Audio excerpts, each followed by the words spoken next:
नमस्कार प्यारे साथियों, मैं श्याम क्लासेज के डिजिटल प्लेटफॉर्म पर आप सबका हार्दिक स्वागत एवं अभिनंदन करता हूं।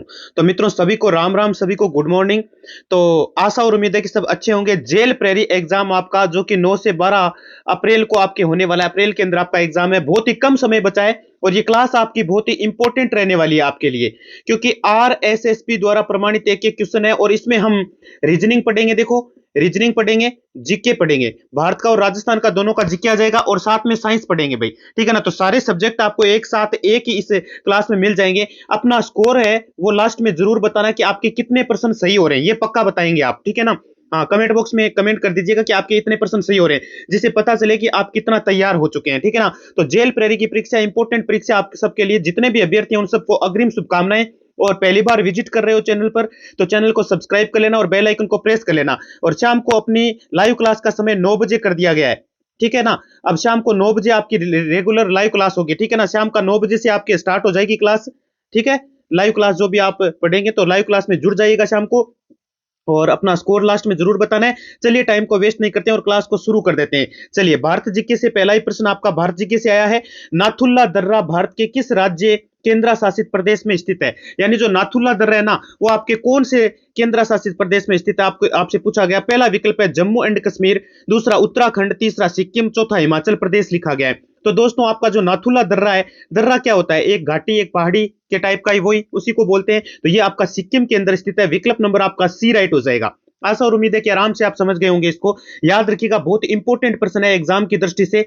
हर बार काफी एग्जाम में पूछा जा चुका है। अगला प्रश्न आपका आ चुका है। किसका प्रश्न आ चुका है? आपका रीजनिंग का। 100 और 300 के बीच कुल कितनी संख्या है जिनके शुरू में या अंत में 2 आता है? तो पहले तो दोस्तों आप है ना, 100 से 200 के बीच देखो कितनी संख्याएं हो जाती है। 100 से 200 के बीच की बात करें हम तो 102 आ गया।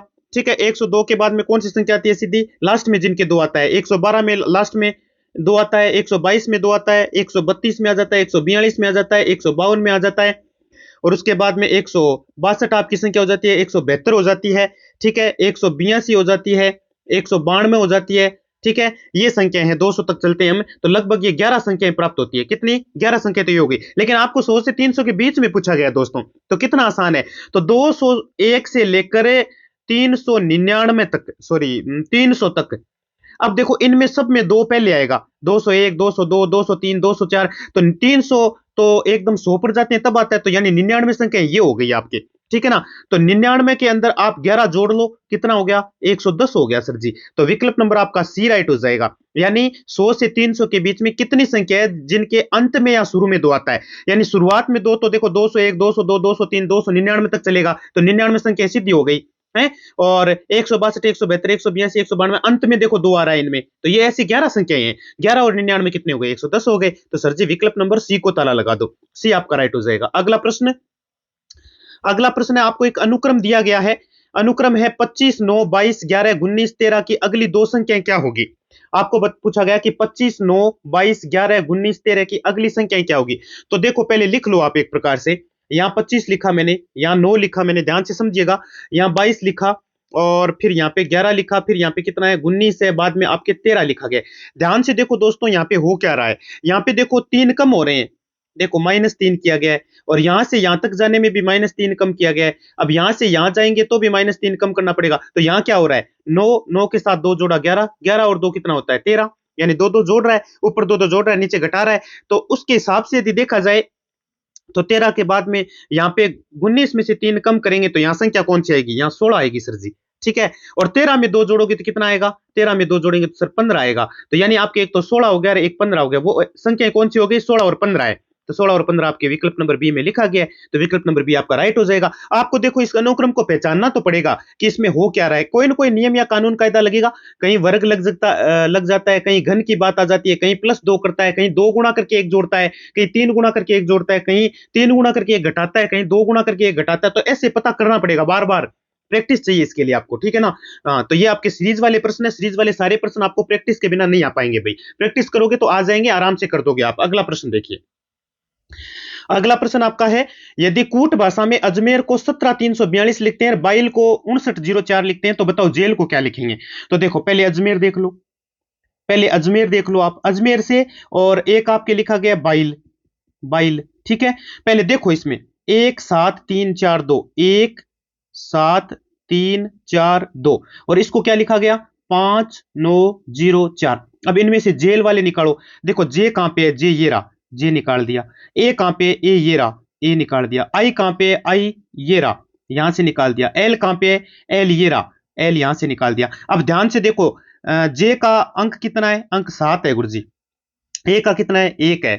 आई का कितना है, आई का 9 लिखा गया है, और एल का कितना है, 0 है। तो 71 90 हो गया ना, ये यहीं से निकालना है, इन्हीं में से निकालना है। ठीक है, इन्हीं में से आप अक्षरों को निकालो और निकाल के आराम से बता सकते हो। ठीक है, तो इनमें से हमने निकाल लिया, निकाल के 71 90 बना। 71 90 आपका विकल्प नंबर बी में लिखा गया, बी आपका राइट हो जाएगा। कितना आसान प्रश्न था बताओ। तो ऐसे ऐसे प्रश्न आते हैं, सरल सरल एकदम। अगला प्रश्न देखो, अगला प्रश्न आपका क्या कहता है। प्रश्न कहता है अंग्रेजी वर्णमाला में कौन सा अक्षर सी से इतना दूर है जितना ओ से एक्स है। भी कौन सा अक्षर है जो सी से इतना दूर है जितना एक्स ओ से एक्स है, ये आपको पूछा गया। इंपॉर्टेंट प्रश्न है, इंपॉर्टेंट प्रश्न है। अक्सर ऐसे प्रश्न पूछे जाते हैं रीजनिंग के। तो दोस्तों आप देख सकते हो यहां पर कि सी से इतना दूर है जितना ओ से एक्स है, आपसे पूछा गया। तो ओ कितने नंबर पे आता है, ओ तो सर जी 15 नंबर पे आता है। और एक्स कितने नंबर पे आता है, एक्स वाई जेड 25 24 नंबर पे आता है, बिल्कुल 24 नंबर पे आता है। तो 24 में से 15 घटाओ आप, 24 में से 15 घटाए, आपके पास 9 बचा। कितना बचा, 9 बचा। तो अब बताओ सी कितने नंबर पे आता है, 3 नंबर पे आता है। 3 के साथ ये 9 के साथ 3 और जोड़ दो, ये 9 तो है, 9 के साथ 3 और जोड़ दो, कितना आया, 12 आया। 12 नंबर पे कौन आता है, तो आपका के 11 नंबर पे, एल 12 नंबर पे, एल आ गया। एल कहां पे लिखा है इसमें, एल गुरुजी 3 नंबर पे लिखा है, विकल्प नंबर सी आपका राइट हो जाएगा। समझ में आ गया होगा आराम से, समझ गए ना, बस ऐसे ही बताना था इसमें। तो सी आपका राइट हो गया। अगला प्रश्न है, अगला प्रश्न आपका जीके का आया फिर से। हरियाली अमावस्या का पर्व किस तिथि को मनाया जाता है, आषाढ़ अमावस्या, श्रावण अमावस्या, फाल्गुन अमावस्या या कार्तिक अमावस्या। तो दोस्तों हरियाली अमावस्या का जो तिथि है ना, हरियाली अमावस्या, वो आपके श्रावण मास की जो अमावस्या होती है उसी को मनाया जाता है। श्रावण मास की अमावस्या को हरियाली अमावस्या आपके मनाई जाती है। विकल्प नंबर आपका कौन सा राइट हो जाएगा, बी राइट हो जाएगा। बिल्कुल आप बी को यहाँ पे ताला लगा सकते हैं। अगला प्रश्न, अगला प्रश्न आपका क्या कहता है। अगला प्रश्न आपसे पूछा गया, फिर से जीके का पूछा गया। 16 अप्रैल 1658 को युद्ध हुआ था एक धर्मत का। किस युद्ध में औरंगजेब ने जसवंत सिंह को हराया था, बताओ कौन सा युद्ध था वो, नाम क्या था उस युद्ध का, धर्मत का था, दोराई का युद्ध था, सामूगढ़ का युद्ध था, या फिर खजुआ का युद्ध था। इसमें देखो औरंगजेब, एक तो औरंगजेब था, और वर्सेज किसके साथ हुआ था, ये दारा शिकोह है, दारा शिकोह है, इनके बीच ये युद्ध हुआ था। ठीक है, और ये युद्ध हुआ था आपके 1658 को। एग्जैक्ट डेट इसमें लिख रखी है, 16 अप्रैल 1658 को ये युद्ध हुआ था। ये धर्मत का युद्ध था। आपके विकल्प नंबर आपका ए राइट हो जाएगा। अगला प्रश्न क्या कहता है आपका, अगला प्रश्न आपका ये कहता है कि मारवाड़ रा प्रगनारी विगत किसकी रचना है। यानी जो मारवाड़ रा प्रगनारी विगत है, ये रचना किसकी है, सूर्यमल मिश्रण की है, वीर भागु रत्नों की है, दयाल दास की है, या फिर मूनोत नैणसी की है। देखो इसके अतिरिक्त तो और भी बहुत सारी रचनाएं दे रखी है इन्होंने। तो विकल्प नंबर डी में आपका आंसर लिखा गया मूनोत नैणसी। मूनोत नैणसी की ये रचना है मारवाड़ रा प्रगनारी विगत। ठीक है, हाँ, तो ये इंपॉर्टेंट प्रश्न है, सीटी एग्जाम में पूछा गया है, पशु परिचय एग्जाम में पूछा गया। तो दोनों एग्जाम में आया हुआ प्रश्न है, इसलिए आपका इंपॉर्टेंट हो जाता है, और हो सकता है इस बार फिर से हूबहू देखने को मिल जाए आपको। अगला आपका प्रश्न, अगला आपका प्रश्न कहता है कि 1 से 50 तक की संख्याएं, 51 से 100 तक की संख्याओं के योग का अंतर क्या होगा। पहले तो 1 से 50 तक की संख्याएं, और उसके बाद में 51 से 100 तक की संख्याएं। तो देखो सबसे पहले तो 1 से 50 तक की संख्याओं का योग निकालना सीखो आप। योग निकालने का फॉर्मूला है n इंटू एन प्लस 1/2, बस इससे निकाल लो, n इंटू एन प्लस 1/2। अब 1 से 50 है तो 50 किसका मान है, n का है, तो 50 इंटू 50 प्लस 1/2, यानी आपके 50 गुणा 51/2। 2 से ये कट गया 25 बार, 25 को 51 से मल्टीप्लाई करो, कितना आता है, ये आएगा 1275, 1275 आ गया। अब आपको ये पूछा कि 51 से 100 तक की संख्याओं का योग, पहले ये और कर निकाल लो। 51 से 100 तक का मतलब है 51 इंटू 51 प्लस 1, यानी 51 को किससे गुणा करना, 52 से गुणा करना दोस्तों, 52 से गुणा करना है, और बटे में 2 कर देना है। ठीक है, 51 से 100 पूछ रहा है क्या ये, अच्छा 100 हो गया लास्ट में क्या, 1 मिनट रुको, 1 मिनट रुको, ये दोबारा ही करवा देता हूं मैं पूरा ही आपको। देखो पहले तो 1 से 50 तक की संख्याओं का योग निकालो। तो 50 इंटू 50 प्लस 1/2, यानी 50 गुणा 51/2, और ये आया अपने 1275, अभी निकाला था हमने, जस्ट निकाला था। ठीक है, ये समझ गए ना, भी 2 से ये काट देना 25 बार है, और 25 को 51 से गुणा कर देना। ठीक है, और उसके बाद में 51 और 51 से 100 तक की संख्याएं, यानी 51 और 51 से 100 तक की संख्याएं ऐसे निकाल लेना, 100 इंटू 100 प्लस 1/2 कर लेना। हल करोगे तो आएगा लगभग 3775। ठीक है, अब इन दोनों का अंतर पूछा है आपको, 1275 और 3775 का, तो 3775 में से आप 1275 घटाओगे तो आपके पास बचेगा 2500। ऐसे निकालना है हर बार, इस प्रकार के प्रश्न को हल करना है। आसान प्रश्न था एकदम, अंतर पूछा था, अंतर बता दिया, दोनों का अंतर का मतलब बाकी होता है, बाकी हमने कर दी। 3775 में से घटा दो 1275, 2500 आ जाएगा। तो 2500 आपका डी, आपका विकल्प यहाँ पे राइट हो जाएगा। चलिए चलते हैं अगले प्रश्न में। अगला प्रश्न है आपका कि विश्व का सबसे बड़ा बांध हीराकुंड किस नदी पर बना हुआ है? हीराकुंड बांध कहां पर बना हुआ है, ये आपसे पूछा गया। तो इंपॉर्टेंट प्रश्न है ये भी आपका। महानदी, कृष्णा, कावेरी या फिर नर्मदा? तो दोस्तों हीराकुंड जो है, अब देखो महा का मतलब क्या होता है, बड़ा होता है, ऐसे याद रख सकते हो। हीराकुंड बांध यानी विश्व का सबसे बड़ा बांध, बड़ा, बड़े को क्या बोलते हैं, महा बोलते हैं। महा से महानदी हो जाएगा। विकल्प नंबर आप एक को ताला लगा दो, तो ये महानदी पर बना हुआ दोस्तों, तो महानदी आपका राइट हो जाएगा। अगला प्रश्न देखो, अगला प्रश्न आपका ये कहता है, इंपॉर्टेंट है, यदि बाजार में केला 30 रुपए प्रति दर्जन है, यानी 30 रुपए के 12 केले आते हैं, यानी दर्जन में कितने केले होते हैं, 12 होते हैं सर, तो 100 रुपए में कितने केले खरीदे जा सकते हैं? तो एक एक नियम से करो इसको। देखो 30 रुपए में केले कितने आ रहे हैं, 12। 1 रुपए में कितने केले आएंगे, 12/30। तो 100 रुपए में केले कितने आएंगे, 100 रुपए में, 100 रुपए पूछे ना, 100 रुपए में, तो 12/30 गुणा 100 कर दो। एक एक नियम लग गया यहाँ पे, एक एक नियम से करो, बहुत आसान है ना। तो ये 0 से 0 कट गया, 4 तेरी 12, 4 बार कट गया, 4 को 10 से गुणा किया, 40 रुपए आ गया आपके पास। तो आपके 100 केले, 100 रुपए में कितने केले खरीदे जा सकते हैं, तो 100 रुपए में आप 40 केले खरीद सकते हैं। विकल्प नंबर आपका बी राइट हो जाएगा। बी को ताला लगा दो। आसान था, बड़ा आसान प्रश्न था, बिल्कुल आसान था सर। अगला प्रश्न देखो, अगला प्रश्न फिर जीके का आ गया है। स्वामी दयानंद सरस्वती का संबंध राजस्थान के किस जिले से रहा था? कोटा, भरतपुर, अजमेर या फिर जयपुर से रहा था? कहां से रहा था? तो इनका रहा था अजमेर से। विकल्प नंबर आपका सी राइट हो जाएगा दोस्तों, अजमेर से रहा था। अगला आपका प्रश्न, अगला आपका प्रश्न कहता है कि निम्नलिखित में से किस किले को सोनार का किला या स्वर्ण किला के नाम से जाना जाता है? अब भाई स्वर्ण किला इसको क्यों कहते हैं? क्योंकि देखो धूप, धूप के अंदर ये सोने जैसा चमकता है। धूप के अंदर कैसा चमकता है, सोने जैसा चमकता है। और सोनारगढ़ का किला जैसलमेर का किला ही है, बिल्कुल, तो ये जैसलमेर का किला है। तो विकल्प नंबर ए राइट हो जाएगा। आपको पूछा किस नाम से जाना जाता है, जैसलमेर के किले को सोनारगढ़ के नाम से जाना जाता है। स्वर्ण किला भी इसी को कहते हैं। स्वर्ण गिरी वो अलग चीज है, स्वर्ण किला अलग चीज है। सोनार और स्वर्ण किला ये आपका जैसलमेर में। चलिए अगला प्रश्न आपका क्या कहता है, अगला प्रश्न आपका ये कहता है कि राजस्थान उपन्यास और नाटक के प्रथम लेखक कौन थे? राजस्थानी उपन्यास और जो नाटक है उसके प्रथम लेखक कौन थे? उपयुक्त विकल्प बताना है। नेमिचरण, देवीचरण भारतीय, शिव कुमार भारतीय, शिवचंद्र भारतीय? तो वो थे आपके शिवचंद्र भारतीय। विकल्प नंबर आपका यहाँ पर डी राइट हो जाएगा। डी को ताला लगा दो।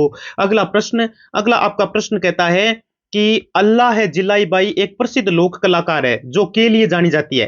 भाई अल्लाह जिलाई बाई एक प्रसिद्ध लोक कलाकार है, बिल्कुल है सर जी। किसके लिए जानी जाती है? नृत्य के लिए, लोक नाटक के लिए, कुर्जा के लिए, मांड गायन के लिए? तो अल्लाह जिलाबाई आपके मांड गायन के लिए जानी जाती है। बीकानेर की थी दोस्तों ये, बीकानेर की। 2 फरवरी को इनका जन्म हुआ था। 2 फरवरी, आपके डेट याद नहीं आ रहा मेरे को पूरा। बीकानेर के अंदर इनका जन्म, बीकानेर से बिलोंग करती थी, मांड गायिका थी एक, अल्लाह जिलाई बाई, ठीक है, गौरी बाई भी बोल सकते हैं इसको। अगला प्रश्न, अगला प्रश्न आपका संविधान के आर्टिकल संख्या 178, अब 178 नंबर जो आपका संविधान के अनुच्छेद 178 है उसके अनुसार विधानसभा का अध्यक्ष क्या होता है? निर्वाचित होता है, मनोनीत होता है, चयनित होता है या फिर नियुक्त होता है? तो दोस्तों इसको किया जाता है चयनित।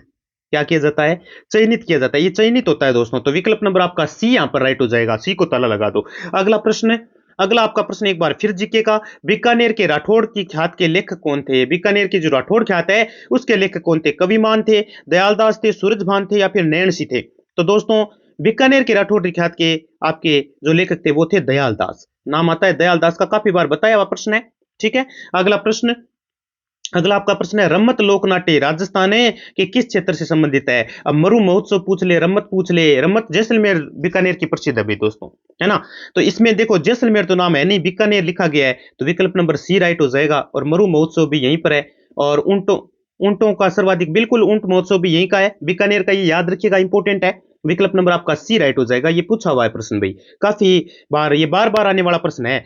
इन 2 शहरों में जंतर मंत्र स्थित है, बताओ वो कौन से 2 शहर है जिनमें जंतर मंत्र स्थित है? जयपुर आगरा में है, मथुरा जोधपुर में है, जयपुर दिल्ली में है, दिल्ली ग्वालियर में? तो दोस्तों जयपुर इसमें आया है, इसमें आया है? तो जयपुर में तो है ही है, लेकिन जयपुर के साथ किस में और है जिसमें जंतर मंत्र स्थित है? तो दिल्ली के अंदर है। विकल्प नंबर सी राइट हो जाएगा। जयपुर और दिल्ली, जयपुर का तो आप सबको पता है जंतर मंत्र स्थित है, लेकिन दिल्ली में भी है ये, ठीक है। तो आपका सी विकल्प है वो आपका राइट हो जाएगा। अगला प्रश्न, अगला प्रश्न आपको पूछा गया कि जयपुर के किस दुर्ग में तोपे बनाने का कारखाना है। अरे तोपे बनाने का कारखाना जयपुर के कौन से दुर्ग में है? नाहरगढ़ में नहीं है दोस्तों, मोती डूंगरी में भी नहीं है, आमेरगढ़ नहीं है, ये जयगढ़ के अंदर है।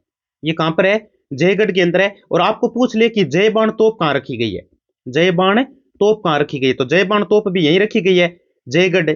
जयगढ़ के अंदर, जयपुर के अंदर पड़ता है जयगढ़ आपका, और यहीं पर जय बाण तोप रखी गई है। जय बाण तोप वाला प्रश्न ये पूछा जा सकता है, इंपॉर्टेंट है, अभी याद रख लीजिएगा, इंपॉर्टेंट है, काफी बार पूछा गया है। तो ये जयगढ़ जय बाण तोप यहां पर रखी गई है, ठीक है। अगला प्रश्न है, महिला पोशाक पोमचा किस अवसर पर पहना जाता है? महिलाएं पोमचा किस अवसर पर पहनती हैं? सगाई के नहीं, हरियाली तीज नहीं, गणगौर पर भी नहीं पहनती है, ये शिशु के जन्म पर पहना जाता है। जब शिशु का जन्म होता है, नामकरण होता है उसका, उस समय महिला जो होती है वो क्या पहनती है? पोमचा धारण करती है, पोमचा पहनती है, ठीक है। तो पोमचा शिशु के जन्म पर पहना जाता है। अगला प्रश्न, नमदा के लिए कौन सा स्थान प्रसिद्ध है? नमदा, नमदा जो कि एक प्रकार का रेशम युक्त कपड़ा होता है, बहुत ही शानदार कपड़ा होता है, जिसका उपयोग आप काफी जगह कर सकते हैं, जैसे अग्निशामक में भी कर सकते हैं, जैसे अग्नि अग्नि से बचने के लिए भी इस कपड़े का उपयोग किया जाता है। बहुत ही विशेष प्रकार के रेशों से निर्मित होता है ये नमदा। नमदा जो कपड़ा होता है आपका विशेष प्रकार के रेशों से निर्मित होता है। नमदा के लिए जो स्थान प्रसिद्ध है वो आपका टोंक, टोंक है। कौन सा स्थान है? टोंक है। तो विकल्प नंबर आपका यहाँ पर डी राइट हो जाएगा, ठीक है। ठीक है सर जी। अगला प्रश्न आपका कहता है कि तेरह ताली नृत्य लोक देवता की स्तुति में किया जाता है। तेरह ताली नृत्य कौन से लोक देवता की स्तुति में करते हैं? मल्लीनाथ जी, तेजा जी, रामदेव जी या गोगा जी? तो दोस्तों कामड़िया पंथ की महिलाएं जो है ना, वो आपके रामदेव जी की स्तुति में आपके क्या करते हैं? तेरह ताली नृत्य करती है। अभी कामड़िया पंथ की महिलाएं होती है जो बिल्कुल ये नृत्य करती है। रामदेव जी आपका राइट हो जाएगा। रामदेव राय इनका बिल्कुल बहुत बड़ा विशाल मंदिर भी बना हुआ है। अगला प्रश्न है, निम्न आकृति में कुल कितने त्रिकोण है? अब इसमें आपको त्रिकोणों की संख्या बतानी है। देखो देखो सीधा ही बता देता हूं। देखो ऐसे जोड़ लेना, एक, दो, तीन। मैं पेन दूसरा यूज करूं क्या? दूसरा यूज कर लेते हैं, चलो इसमें ऐसा पेन ले लेते हैं। ये एक हो गया, ये दो हो गया, ये तीन हो गया, ये चार हो गया, ये पांच हो गया। देखो पांच त्रिभुज सीधे ही हो गए, प्लस ये बड़ा वाला त्रिभुज जोड़ो, बड़ा वाला त्रिभुज जिसके अंदर बहुत सारे त्रिभुज बने हुए हैं, तो ये एक हो जाएगा। अब देखो दो दो वाले, देखो यहाँ पे देखो, दो दो वाले, एक दो त्रिभुज एक साथ बन रहे हैं, तो ये एक त्रिभुज बनेगा। तो ये दो दो वाले एक यहाँ हो गया, एक दो वाला यहाँ पर बन रहा है, देखो ये दो वाला यहाँ पर बन रहा है, ये दो जोड़ देंगे, ठीक है। एक दो वाले इधर बन रहे हैं, देखो ये वाला त्रिभुज बनेगा, तो इसमें भी दो बन रहे हैं, ठीक है। और दो और दो चार, दो छह, सात, सात और पांच कितने हो गए? बस इतने ही त्रिभुज हैं इसमें, 12 त्रिभुज हो गए। तो ऐसे त्रिभुजों को निकालने का तरीका बताया हुआ आपको, विकल्प नंबर आपका ए राइट हो जाएगा। ऐसे आप ज्ञात कर सकते हैं फटाफट से। अब ऐसे ही मान लीजिए एक और डायग्राम मैंने दिया आपको, इस त्रिभुज में त्रिभुजों की संख्या बताओ। तो एक, दो, तीन, उल्टा जोड़ दो, तीन प्लस दो प्लस एक, तीन और दो पांच और एक छह हो गए, तो टोटल छह त्रिभुज है इसके अंदर, ठीक है। ऐसे ही मैं कोई और आकृति दे देता हूं इस प्रकार से। इसमें त्रिभुज कितने? तो एक, दो, तीन, चार, पांच, पांच चार नौ, 12, 13, 14 और ये 15 हो गए। इसमें इसके अंदर 15 त्रिभुज हो गए। तो ऐसे आपको निकालना आना चाहिए। काफी ऐसे प्रश्न मैं करवा चुका हूं आपको, और ये आपके लिए नया ही था प्रश्न एकदम, ठीक है, फ्रेश प्रश्न था। तो ऐसे समझना पड़ेगा, बार बार प्रैक्टिस जरूरी है, प्रैक्टिस के बिना आप नहीं कर सके, ठीक है ना। प्रैक्टिस तो करनी पड़ेगी। देखो मोकड़ी क्या चीज है बताओ? राजस्थान में मोकड़ी किसको बोलते हैं? मोकड़ी बताओ, ऊन की दरियां होती है, मिट्टी के बर्तन होते हैं, लकड़ी के खिलौने या लाख की चूड़ियां? लाख की चूड़ियां लिखा गया सर जी, विकल्प नंबर डी को ताला लगाओ। बिल्कुल, लाख की चूड़ियों को क्या कहा जाता है? मोकड़ी कहा जाता है अपने राजस्थान में। अगला प्रश्न है आपके कि बाड़मेर के कानन मेले का मुख्य आकर्षण क्या है? जो बाड़मेर है उसमें कानन मेला लगता है, उसका मुख्य आकर्षण क्या है? भवई नृत्य है, घुड़ला नृत्य है, गैर नृत्य या गिद्ध नृत्य? तो दोस्तों ये गैर नृत्य के लिए है, गैर नृत्य है। मुख्य आकर्षण क्या है? गैर नृत्य। विकल्प नंबर आपका कौन सा राइट हो जाएगा? सी आपका राइट हो जाएगा। अगला आपका प्रश्न कहता है कि 1919 में राजस्थान सेवा संघ की स्थापना कहां की गई थी? अब राजस्थान सेवा संघ की स्थापना 1919 में हुई थी। देखो ये एक प्रश्न तो यहां से तैयार हो गया। अब ये आपके कहां हुई थी? वर्धा, अजमेर, जयपुर, बिजोलिया? तो दोस्तों ये वर्धा के अंदर हुई थी। वर्धा, वर्धा कहां पड़ता है आपका? ये सर जी महाराष्ट्र के अंदर पड़ता है, अपने महाराष्ट्र के अंदर वर्धा पड़ता है आपका, और वर्धा में आपके इनकी स्थापना हुई थी। Very good. अगला प्रश्न कहता है आहड़ का उत्खनन कार्य, जो आहड़ का उत्खनन कार्य है वो किसके नेतृत्व में संपादित हुआ था? H D Sankalia, B B Lal, V N Mishra, V S Wakankar? बताओ। तो ये हुआ था एच डी संकलिया के नेतृत्व में। जो आपके आहड़ का जो खनन कार्य, उत्खनन कार्य, खोदने का जो कार्य है, वो आपके एच डी संकलिया के नेतृत्व में किया गया था। विकल्प नंबर आपका ए राइट हो जाएगा, ठीक है। अलग अलग आपके पूछा जाता है। अगला प्रश्न है, अचलगढ़ दुर्ग कहां स्थित है? तो अचलगढ़ आपका कहां पड़ता है? माउंट आबू, अलवर, अजमेर या जालोर? तो दोस्तों ये माउंट आबू, सिरोही, ठीक है, ये यहां पर पड़ता है आपका अचलगढ़ दुर्ग आपका माउंट आबू के अंदर है दोस्तों, याद रखिएगा, बहुत इंपॉर्टेंट है, काफी चीजें यहाँ से देखने को मिलती है, बहुत सारे फैक्ट मेरे बताए हुए हैं। और अब मैं ज्यादा लंबी क्लास नहीं हो, इसके लिए मैं आपको ज्यादा व्याख्या नहीं बता पा रहा हूँ, फटाफट से कर रहे हैं। तरताई माता जिसका मंदिर तलवाड़ा बांसवाड़ा में स्थित है। अब एक चीज का पता चला कि तरताई माता का मंदिर तलवाड़ा में है। तलवाड़ा कहां पड़ता है? बांसवाड़ा में स्थित है। उन्हें किस और नाम से जाना जाता है? उनको और किस नाम से जानते हैं? त्रिपुरा सुंदरी, आवरी माता, गजलक्ष्मी या महाकाली? तो उनको कहते हैं त्रिपुरा सुंदरी, दूसरा नाम है ये। विकल्प नंबर आपका ए राइट हो जाएगा, ए को ताला लगाओ, ए आपका राइट आंसर है। त्रिपुरा सुंदरी के नाम से उनको जाना जाता है दोस्तों। अगला आपका प्रश्न है कि जो संबंध, देखो फिर से रीजनिंग का आया, जो संबंध रोटी का गेहूं से है वही संबंध ईंट का किससे है? भाई जो संबंध रोटी का गेहूं से है वही संबंध ईंट का किससे है? तो देखो रोटी का गेहूं से है, रोटी किससे बनती है? गेहूं के आटे से बनती है ना। तो वैसे ही ईंट किससे बनती है? ईंट मिट्टी से बनती है। अरे ईंट मिट्टी से बनती है ना, बिल्कुल सर जी। तो विकल्प नंबर आपका बी राइट हो जाएगा यहाँ पर, बिल्कुल बी को ताला लगा दो। अगला प्रश्न आपका क्या कहता है? फिर से एक श्रेणी आई आपके पास, श्रेणी में लुप्त संख्या ज्ञात कीजिए। श्रेणी दे रखी है 3, बाद में 15, बाद में 35, बाद में 63। तो ध्यान से देखो यहाँ पे वो क्या रहा है। 3 में कितना जोड़ा तब जाके 15 हुआ, प्लस 12 किया सर। 15 में कितना जोड़ा? 35 हुआ, 20 जोड़ा था। 20 में कितना जोड़ा कि इतना हुआ? 28 जोड़ा था। तो कुल मिला के तो यहाँ पे देखो कितने का अंतर है? 8 का है। यहाँ पे कितने का अंतर है? 8 का है। तो 8 का अंतर फिर आगे मिलेगा। इसका मतलब आगे जोड़ने के लिए हमें 36 और कर देना है। 28 और 8 36 हो गया। तो यहाँ पर भी 8 का अंतर रखो। इसका मतलब 63 के अंदर 8 जोड़ना है, 8 नहीं 36 जोड़ना है। और जैसे 36 जोड़ते हैं तो 99 प्राप्त होता है। 99 कहीं लिखा है क्या? 99 सी में लिखा है सर। तो विकल्प नंबर सी आपका राइट हो जाए। कितना आसान था। तो देखो बार बार प्रैक्टिस तो करनी पड़ेगी, वरना तो देखो कोई भी आपके ऐसे लिखा हुआ आएगा, कोई भी श्रेणी या सीरीज लिखी हुई आएगी तो सीरीज को पहचानना तो पड़ेगा आपको। भाई कौन सा उसमें नियम लग रहा है, कहीं पे डबल कर रहा है, कहीं पे डबल करके एक जोड़ रहा है, कहीं पे घटा रहा है। तो ऐसा देखते ही पता चलेगा आपको आराम से, जैसे मुझे चल रहा है वैसे आपको भी चलेगा। प्रैक्टिस चाहिए भाई इसके लिए। अगला प्रश्न है काली मिट्टी के बर्तनों के लिए कौन सा स्थान प्रसिद्ध है?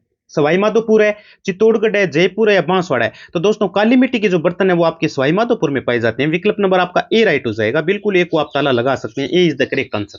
अगला प्रश्न देखिए, अगला प्रश्न आपका क्या कहता है? किस किसान आंदोलन के संदर्भ में ट्रेंच आयोग का गठन किया गया था? कौन सा किसान आंदोलन था जिसके संदर्भ में ट्रेंच आयोग का गठन किया गया? बूंदी, बेंगू आंदोलन, बिजोलिया या फिर अलवर? तो दोस्तों ये था आपके बेंगू किसान आंदोलन। बेंगू किसान आंदोलन में आपके ट्रेंच आयोग का गठन हुआ था, ठीक है। और अलग से मैंने परसों की लाइव क्लास जो परसों हुई थी अपनी, उसमें मैंने पूरा विस्तार से इसको बताया भी था आपको। तो विकल्प नंबर आपका बी बेंगू आंदोलन राइट हो जाएगा। अगला प्रश्न है बूंदी एवं कोटा क्षेत्र में कौन सी बोली बोली जाती है? बूंदी और जो कोटा क्षेत्र है उसमें कौन सी बोली बोलते हैं? ब्रज, बागड़ी, मेवाती या फिर हाड़ौती? तो दोस्तों इसमें कौन सी बोली बोली जाती है आपके? उसमें आपके हाड़ौती बोली बोलते हैं ज्यादातर। विकल्प नंबर आपका डी राइट हो जाएगा। इस साइड में आपके जो बूंदी और कोटा क्षेत्र में जो बोली है वो हाड़ौती बोली बोली जाती है दोस्तों। विकल्प नंबर डी को ताला लगा दो। अगला प्रश्न है जोधपुर का प्रसिद्ध बादला निम्न में से क्या है? अरे जोधपुर में बादला किसको बोलते हैं? बादला आपको पूछा गया। पोमचे को बोलते हैं, लकड़ी का मंदिर होता है, जस्ते से बना पानी का पात्र है, जरी की साड़ी है। तो दोस्तों ये जस्ते से बना पानी के पात्र पानी का जो पात्र होता है उसको आपके क्या बोलते हैं? उसको बादला बोला जाता है। विकल्प नंबर आपका सी राइट हो जाएगा, बिल्कुल सी को यहाँ पे ताला लगा दो। अगला आपका प्रश्न है कि जोधपुर के जसवंतथड़ा का निर्माण किसने करवाया था? अरे जोधपुर के जो जसवंतथड़ा है उसका निर्माण किसने करवाया था? महाराजा जसवंत सिंह द्वितीय, महाराजा सरदार सिंह, महाराजा हनुमंत सिंह या महाराजा उमेद सिंह? तो दोस्तों जसवंतथड़ा का नाम आते ही सीधा सरदार सिंह पे चले जाना। मुझे पता है काफी कैंडिडेट गलत करेंगे इसको, लेकिन ये सरदार सिंह ने करवाया था। विकल्प नंबर बी राइट हो जाएगा। जसवंत सिंह मत कर देना, गलत हो जाएगा भाई, है ना। महाराजा सरदार सिंह ने क्या करवाया था? जसवंतथड़ा का निर्माण आपके करवाया था। अगला आपका प्रश्न क्या कहता है? फिर से आपके कौन सा प्रश्न आ गया सर जी? फिर से हमारे पास प्रश्न आ गया रीजनिंग का। 5 गायों के लिए 5 बोरे घास 15 दिन के लिए जरूरी है। अब 5 गायें होती है तो 5 बोरी घास है तो 15 दिन के लिए उनके लिए पर्याप्त होता है। इसका मतलब है 5 तेरी 15, 3 दिन हो गया ना। तो एक गाय के लिए 2 बोरे घास कितने दिन के लिए पर्याप्त होगा? अब एक गाय है, एक काऊ है, ठीक है। तो एक काऊ के लिए पहले ये समझो आप कि एक यदि काऊ है तो उसके लिए यदि एक बोरा हो, एक बोरा 15 दिन चला लेती है, एक गाय चला लेती है। वो तो 5 गायों के लिए लिखा गया था यहाँ पे, 15 दिन के लिए जरूरी है, 5 बोरे थे तो 15 दिन चला लेती। तो एक का वो एक बोरा 15 दिन है, तो एक गाय के लिए 2 बोरे या 2 बोरी की बात करें तो वो चलेगा 30 दिन। 15 दिन चले तो 2 आते ही 30 दिन हो जाएगा।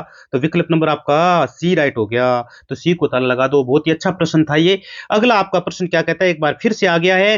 प्रश्न कहता है राम श्याम से 315 दिन बड़ा है। राम जो है ना, राम वो श्याम से कितना बड़ा है?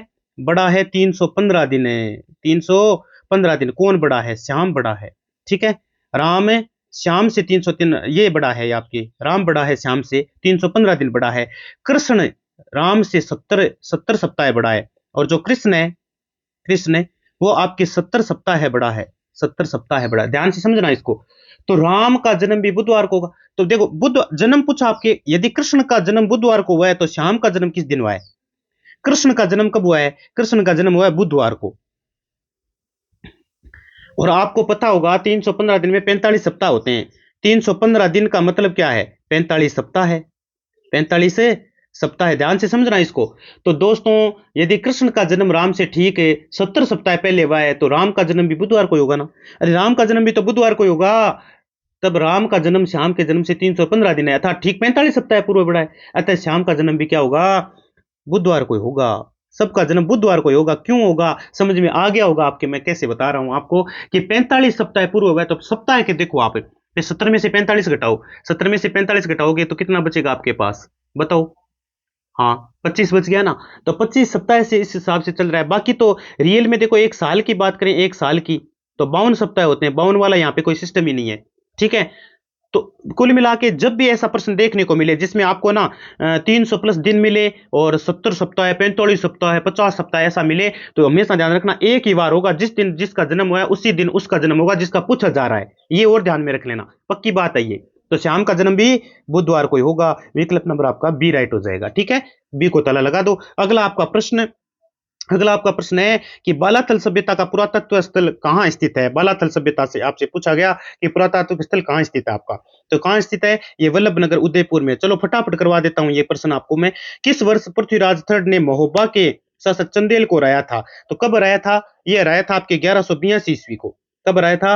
1182 ईस्वी को हराया था। याद रखिएगा, बहुत इंपॉर्टेंट प्रश्न है। अगला प्रश्न है, मेहरानगढ़ दुर्ग में स्थित स्थापना, ये छोड़ो आप, एक बार प्रश्न ये गलत लिखा हुआ है। मेवाड़ राज्य में महकमा खास की स्थापना किसने की?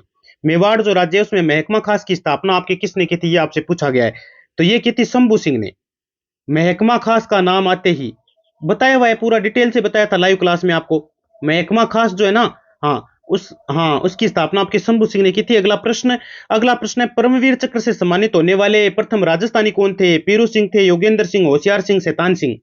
तो दोस्तों, परमवीर चक्र से सम्मानित किया गया था पीरू सिंह को सबसे पहले आपके। किसको किया गया था? पीरू सिंह को। तो विकल्प नंबर आपका ए राइट हो जाएगा। अगला आपका प्रश्न क्या कहता है?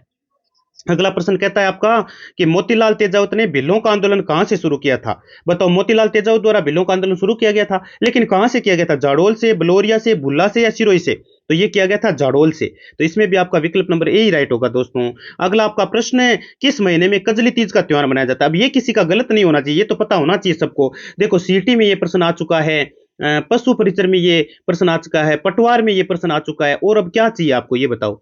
तो कन्फर्म है कि आपको देखने को मिल जाएगा हूबहू आपके किस महीने में कजली तीज का त्योहार मनाया जाता है। आपको पता होना चाहिए, सावन के महीने में, फाल्गुन के महीने, देखो फाल्गुन सावन तो बिल्कुल नहीं है। चैत्र बैसाख दो बचा, चैत्र और भाद्रपद लिखा हुआ है, बिल्कुल भाद्रपद में मनाया जाता है। भादवे का जो महीना आता है ना, भाद्रपद, उसी में आपके क्या मनाया जाता है? कजली तीज का त्योहार मनाया जाता है ना। Very good. अगला प्रश्न, सूर्यमल मिश्रण की रचनाओं में राजस्थान की कौन सी बोली प्रयुक्त हुई है? बताइए, सूर्यमल मिश्रण की रचनाओं में कौन सी राजस्थान की बोली प्रयुक्त हुई है? मेवाती हुई है, हाड़ौती हुई है, ढूंढाड़ी हुई है, फिर बागड़ी हुई है? तो दोस्तों, हाड़ौती भाषा, हाड़ौती बोली जो है ना, वो आपके राजस्थान की बोली इसमें प्रयुक्त हुई है दोस्तों। अगला आपका प्रश्न कहता है, हाड़ी रानी की बावड़ी में स्थित है। हाड़ी रानी की बावड़ी बताइए, मालपुरा में है, उनियारा में है, पीपलू में है, टोडा रायसिंह में? तो दोस्तों, ये टोडा रायसिंह में है। विकल्प नंबर आपका डी राइट हो जाएगा, बिल्कुल डी को ताला लगा सकते हैं आप। अगला प्रश्न है, शरणवाई नगर किस नगर का ऐतिहासिक नाम है? शरणवाई नगर पूछा है, सिरोही का है, शाहपुरा, सवाई माधोपुर या सांबर का है? तो दोस्तों, शरणवाई नगर किस नगर का ऐतिहासिक नाम है? तो ये सिरोही को बोला जाता था, सिरोही को, है ना। जैसे अलग अलग नाम आते हैं ना, सिंहाड़, जाबालीपुर, जैसे जालोर को बोलते थे, वैसे ऐतिहासिक नाम पूछा तो सिरोही का नाम शरणवाई हुआ करता था। अगला प्रश्न क्या है? अगला प्रश्न आपका आभूषण से रिलेटेड, नौगरी आभूषण शरीर के किस अंग में पहना जाता है? हाथ में, कमर में, गले में, नाक में? तो दोस्तों, हाथ में पहना जाता है। नौगरी कहाँ पहना जाता है? नौगरी हाथ में पहना जाता है। इसके अतिरिक्त और भी है, गोखरू आभूषण पूछ ले, गोखरू भी हाथ में ही पहना जाता है। इसके चूड़ी हो गया, कंगन हो गया, कंगन महिलाएं हाथ में ही तो पहनती है। बाजूबंद, चलो ये बाजूबंद बाजू में पहना जाता है। एक हथ फूल और होता है, हथफूल भी हाथ में पहना जाता है, पोंची होता है, एक पोंची बोलते हैं, वो भी हाथ में पहना जाता है, बर्रा भी होता है, एक बर्रा, बर्रा भी क्या होता है, हाथ में पहना जाता है, और अंगूठी हाथ में पहनी जाती है। तो कितने बताऊं मैं आपको, बहुत सारे हैं हाथ के आभूषण। कमर है, कमर शटका कमर में पहना जाता है, तागड़ी है ना, तागड़ी शटका ये कमर के हो जाते हैं। गले के भाई हार है नौ लखार गुजी, हाँ बिल्कुल। नाक में चौंप, नथ, लौंग, ये सारे नाक में आ जाते हैं। ठीक है, तो अलग अलग सारे आभूषण ध्यान में रखिए। आभूषण वाला एक टॉपिक एक बार पढ़ लोगे तो आराम से तैयार हो जाएगा। अगला प्रश्न है, राजस्थान संघ का प्रधानमंत्री कौन बना था? तो गोकुलाल असावा बने थे। विकल्प नंबर सी राइट हो जाएगा, गोकुलाल असावा जो है वो राजस्थान संघ के प्रधानमंत्री बने थे। अगला प्रश्न है आपका, अगला आपका प्रश्न कहता है दोस्तों कि राजस्थान संगीत नाटक अकादमी कहाँ स्थित है? अब जहां आपके काजरी है, अरे काजरी पता है क्या, आफरी, आफरी काजरी जहां स्थित है वहीं पर आपके राजस्थान संगीत नाटक अकादमी स्थित है। कहां पर है? जोधपुर के अंदर है। विकल्प नंबर आपका डी राइट हो जाएगा, बाकी देखने की आवश्यकता है नहीं आपको। अगला आपका प्रश्न है, जयपुर के हवा महल का निर्माण किसने कराया? अब ये गलत नहीं होना चाहिए, अब ये नॉर्मल नॉर्मल प्रश्न आपको आने चाहिए भाई। जयपुर के हवा महल का निर्माण पूछा है कि किसके शासनकाल में हुआ? सवाई जय सिंह, जगत सिंह, प्रताप सिंह, राम सिंह। आपको ये नहीं पूछा किसने करवाया, किसके शासनकाल में हुआ, ये पूछा है। तो आपके प्रताप सिंह के शासनकाल में हुआ था ये। विकल्प नंबर आपका सी राइट हो जाएगा। आशा और उम्मीद है क्लास आपको बहुत अच्छी लगी होगी। कमेंट बॉक्स में अपना स्कोर जरूर बताइएगा मित्रों। धन्यवाद।